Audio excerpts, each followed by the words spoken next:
तुम्ही काय आले नसते तर मी सोडून दिलं असतं सगळं तुमचं. पण आता बच्चू कडू मरेपर्यंत आणि मेल्यावरही तुमच्या सोबत आहे. मरने के बाद फिर शैतान बन के आऊंगा सालू तुम्हारी छाती पर.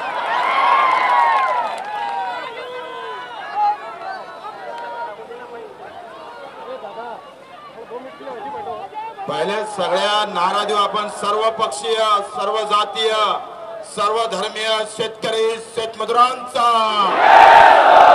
कारण इथं एका पक्षाचे नाही, सगळ्या पक्षाचे मानावं लागेल तुम्हाला. आज तुम्ही नेते थंडे केले सायाले. अब आएगी मजा. बहुत सताया सालों ने हमको. 75 वर्ष घेऊन गेले साल. वावर विकले, बहिणीच्या लग्नाले बैल जोड्या विकावं लागल्या, म्हैस विकावं लागली. एक माय माऊली भेटली,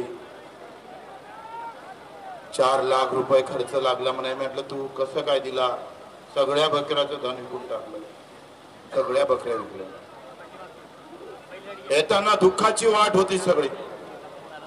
ज्या ज्या शेतकऱ्याला विचारत होतो, तो बंजारा असू दे, पाटील असू दे, माडी असू दे, तेली असू दे, बौद्ध असू दे, मुसलमान असू दे, धनगर असू दे, हे काही सांगत नव्हता बच्चू भाऊ मागचं काही शिल्लक राहिलं म्हणून. अरे वेदना सारखी आहे, कष्ट सारखे आहे, आणि तरी तुम्ही अलग अलग का आहे? मित्र, तुम्ही ज्या पावलाला चालत आले, बगैर पैशाने आले. बच्चू कडू 140 किलोमीटरहून जरी आला असाल, कम से कम मी टीव्हीवर दिसला असेल, पण टीव्हीवर न दिसणार सुद्धा आपण आलात. मानाचा मुद्रा आहे तुम्हाला. तानाजी नंतर कोण शहीद झाला पता नाही, तानाजी नंतर कोण सैन्यात होतं माहित नाही. तशातले तुम्ही लोक आहे, तशातले लोक आहे. ना नाव येणार, ना गाव येणार, आणि तरी सुद्धा त्या लोक चळवळीला तुम्ही इथं उपस्थित झालात. खरं तर मानाव तेवढे उपकार कमी आहे तुमचे.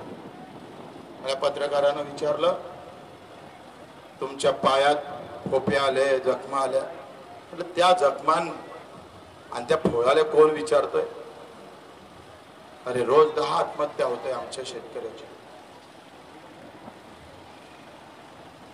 आमचा शेतकरी आमच्या पत्नीला, पोराला सोडून जात. थोडस मन दुखत नसेल का रे त्याचं? थोडस दुखत नसेल?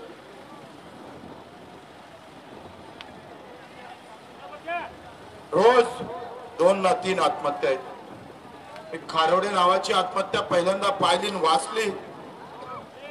बीकॉम झालेला शेतकरी होता आमचा. 15 एकरात तूर फेकली होती.